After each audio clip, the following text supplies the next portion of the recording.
জানিয়ে দিব এই মুহূর্তে আমাদের হাতে এসেছে বাংলাদেশের গুরুত্বপূর্ণ আপডেট সংবাদের শিরোনাম। শুরুতেই থাকছে আরও হামলার শঙ্কা, দেশের সম্পদ রক্ষা করার আহ্বান আসিফ মাহমুদের। এবারে জানিয়ে দিব ফেসবুকে মির্জা ফখরুলের পোস্ট, সরকারকে এই ঘটনার পুরো দায়িত্ব নিতে হবে। আরও জানাবো হাদিকে হত্যার উদ্দেশ্যে দেশকে অস্থিতিশীল করা বলছে মাহদি আমিন। এদিকে সাবেক মন্ত্রী বীর বাহাদুরের বাড়িতে আগুন। সব শেষে জানিয়ে দিব হাদি হত্যার প্রতিবাদে উত্তাল শাহবাগ। এতক্ষণ শুনছিলেন হাতে থাকা আপডেট সংবাদের শিরোনাম, এবারে বিস্তারিত। তবে তার আগে অনুরোধ রইল ভিডিওটিতে একটি লাইক এবং কমেন্ট করে জানিয়ে দিন ভিডিও সম্পর্কে আপনার মূল্যবান মতামত। আরও জানিয়ে দিন ভিডিওটি কোথা থেকে দেখছেন বা কোন জেলা থেকে দেখছেন। আরও হামলার শঙ্কা, দেশের সম্পদ রক্ষা করার আহ্বান আসিফ মাহমুদের। ইনকিলাব মঞ্চের আহ্বায়ক শরীফ ওসমান বিন হাদির মৃত্যুর পরবর্তী সহিংস ঘটনার বিরুদ্ধে অবস্থান ব্যক্ত করেছেন অন্তর্বর্তী সরকারের সদস্য সচিব, উপদেষ্টা ও জুলাই আন্দোলনের অন্যতম সমন্বয়ক আসিফ মাহমুদ সজীব ভুঁইয়া। আজ ও আগামীকাল ভাঙচুর, অগ্নিসংযোগের মতো ঘটনা ঘটতে পারে বলেও শঙ্কা প্রকাশ করছেন সাবেক এই উপদেষ্টা। শুক্রবার সকালে ফেসবুক পোস্টে করা এক ভিডিও বার্তায় এ শঙ্কা প্রকাশ করে দেশের সম্পদ রক্ষায় এগিয়ে আসতে জনগণকে আহ্বান জানিয়েছেন আসিফ। সাবেক ক্রীড়া উপদেষ্টা আসিফ মাহমুদ সজীব ভুঁইয়া বলেন, বন্ধুগণ, আপনারা জানেন যে গতকাল আমাদের সহযোদ্ধা শরীফ ওসমান বিন হাদি শাহাদাত বরণ করছেন। পুরো বাংলাদেশের মানুষ আজ শোকাহত। তারা শরীফ ইসলাম হাদির হত্যাকারীদের বিচার চায়। আমরাও এই বিচার চাই। আমরা ইতিমধ্যে দাবি করেছি যত দ্রুত সম্ভব শরীফ ওসমান হাদিকে যারা গুলি করে হত্যা করেছে তাদেরকে বাংলাদেশের কাছে হস্তান্তর করতে হবে। তাদের বিচার নিশ্চিত করতে হবে। এ ধরনের ঘটনা যেন আর কখনোই না ঘটে সেটা সরকারকে অবশ্যই নিশ্চিত করতে হবে। আসিফ বলেন, একই সঙ্গে আমরা দেখেছি আজ সারা দেশে মানুষ ওসমান হাদির জন্য নেমে এসেছে। তবে এ ঘটনাকে কেন্দ্র করে বিভাজন উস্কে দেওয়ার জন্য এবং নানা ধরনের স্বার্থান্বেষী মহল আমরা দেখেছি যে গণমাধ্যম, ধর্মীয় প্রতিষ্ঠান এবং এই ঘটনার সঙ্গে সম্পর্কিত নয় এমন অনেক জায়গায় হামলা হয়েছে, অগ্নিসংযোগ করছে। স্পষ্টভাবে এর বিরুদ্ধে আমাদের অবস্থান ব্যক্ত করেছি। নিজের আশঙ্কার কথা জানিয়ে তিনি বলেন, আমরা শঙ্কা করছি এ ঘটনাকে এবং এই আন্দোলনকে বিতর্কিত করার জন্য, প্রশ্নবিদ্ধ করার জন্য, জুলাই গণ অভ্যুত্থান ব্যর্থ প্রমাণের জন্য আজও বিভিন্ন স্থানে হামলার এবং বিভিন্ন স্থানে ভ্যান্ডিলিজম করার জন্য এক ধরনের পরিকল্পনা রয়েছে। আমি বাংলাদেশের জনগণকে আহ্বান জানাতে চাই, আমাদের দেশের সম্পদ রক্ষা করার দায়িত্ব আমাদের। কোনো ধরনের সেনসিটিভ প্রতিষ্ঠান, ধর্মীয় প্রতিষ্ঠান এবং সংবাদ মাধ্যম, ব্যবসায়িক প্রতিষ্ঠানের জন্য কোনো ধরনের ক্ষতি না হয় সেটা নিশ্চিত করা আমাদের দায়িত্ব। জুলাই গণ অভ্যুত্থানের সম্মুখ ভাগের যোদ্ধা এবং ইনকিলাব মঞ্চের মুখপাত্র শহীদ শরীফ ওসমান হাদির মৃত্যুর পরিপ্রেক্ষিতে জাতীয় দৈনিক প্রথম আলো ও ডেইলি স্টারে হামলা এবং অগ্নিসংযোগের ঘটনায় সামাজিক যোগাযোগ মাধ্যমে একটি পোস্ট করেছেন বিএনপি মহাসচিব মির্জা ফখরুল ইসলাম আলমগীর। তিনি এই ঘটনার তীব্র প্রতিবাদ জানান এবং সরকারকে এই ঘটনার পুরো দায়িত্ব নিতে হবে বলে হুঁশিয়ারি উচ্চারণ করেন। শুক্রবার ভোরে সামাজিক যোগাযোগ মাধ্যম ফেসবুকের ভেরিফাইড পেজে তিনি এ পোস্ট করেন। সেখানে তিনি লিখেছেন, বাংলাদেশ স্বাধীন সার্বভৌম দেশ। এ দেশের প্রতিটি নাগরিকের জানমালের দায়িত্ব। বর্তমান সরকারের শহীদ হাদির মৃত্যুতে শোকার্ত জাতি যখন সৃষ্টিকর্তার কাছে দোয়া করছে হাদির আত্মার মাগফিরাতের জন্য, তখন ডেইলি স্টার ও প্রথম আলো সহ বিভিন্ন প্রতিষ্ঠান, বরেণ্য সাংবাদিক নুরুল কবির সহ আরও অনেকের উপর হীন হামলা সংঘটিত হলো। এমন ঘটনার তীব্র প্রতিবাদ জানিয়ে বিএনপি মহাসচিব বলেন, দেশের সংকটময় মুহূর্তকে কাজে লাগানোর জন্য যারা অপেক্ষা করে তারা এই দেশের শত্রু। তারা অপেক্ষা করে সংকটের।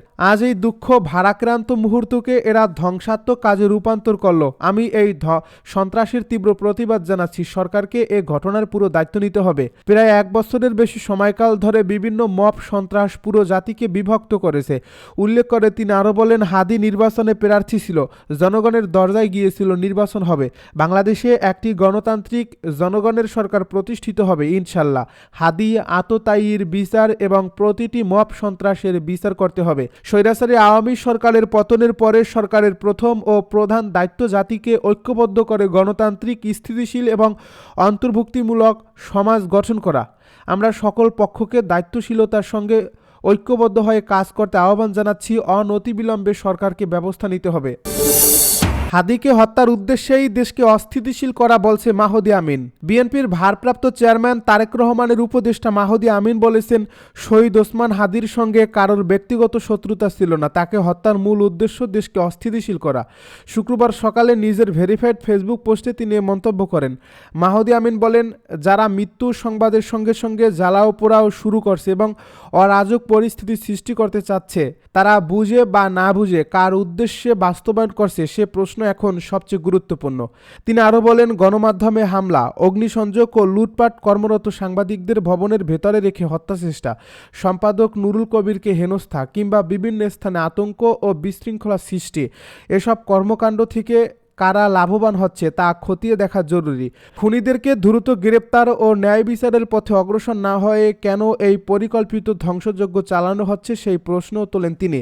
ফেসবুক পোস্টে মাহদি আমিন বলেন, লাশে রাজনীতি, মবের সংস্কৃতি, বিভাজন ও ঘৃণায় বয়ান কোনোভাবেই গণ অভ্যুত্থানের আকাঙ্ক্ষাকে ধারণ করে না।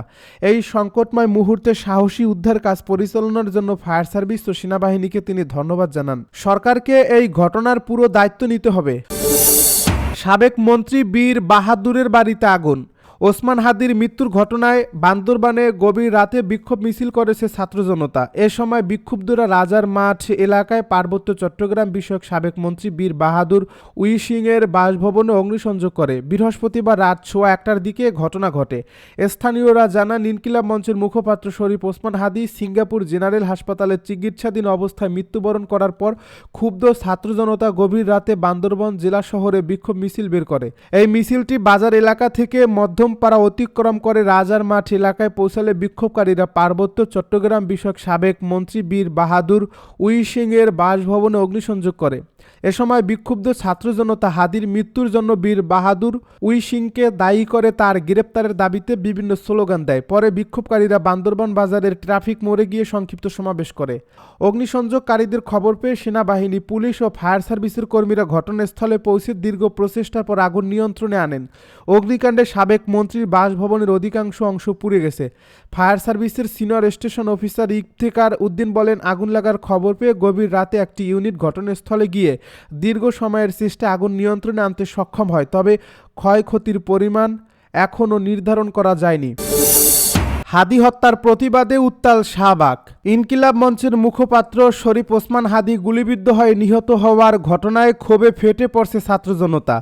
এর প্রতিবাদে রাজধানীর শাহবাগ মোড় অবরোধ করে রাতভর বিক্ষোভ চালিয়ে যাচ্ছেন আন্দোলনকারীরা। বৃহস্পতিবার রাত 11টা থেকে শুরু হওয়া এই কর্মসূচি শুক্রবার সকালেও অব্যাহত রয়েছে। ভোরের আলো ফোটার সঙ্গে সঙ্গে শাহবাগে আন্দোলনকারীদের উপস্থিতি আরও বাড়তে দেখা যায়। শুক্রবার সকালে সরেজমিনে গিয়ে দেখা যায় শাহবাগ মোড়ের চারিদিকে সড়ক অবরোধ করে সহস্রাধিক বিক্ষোভকারী অবস্থান নিয়েছেন।